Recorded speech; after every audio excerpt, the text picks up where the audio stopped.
How to use potting soil to seed a lawn. Achieving the optimal lawn sometimes requires seeding over bare spots or over the entire yard area. Choose a grass type that will grow in your climate conditions. Make sure that the soil's pH is within the proper range of your grass type by conducting a soil pH test. Most lawns cannot absorb nutrients from the soil beyond a range of 6.0 and 7.5.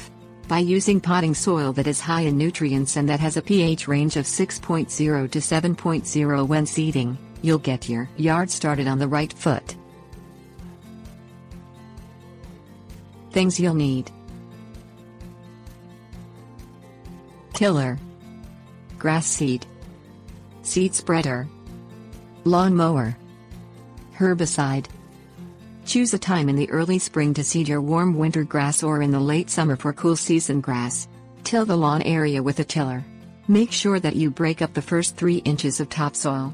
Remove any rocks, weeds or other vegetation on the surface of the lawn that can impede grass growth.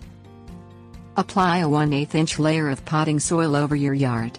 Till the yard, so that the potting soil is well mixed with the native soil. Spread your seed with a seed spreader for large yards or broadcast by hand for smaller lawn areas.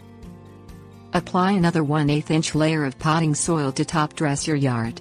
Water the seed thoroughly. Water the grass twice a day until it grows to 1 inch. Then, cut back your watering to once a day. Mow your grass when it grows beyond 3 inches. Start a once a week watering routine after you have mowed your grass 3 times. Tips: warnings.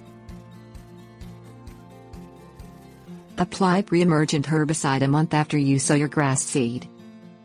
Avoid taking off more than a third of your grass blade when mowing to prevent harming the roots.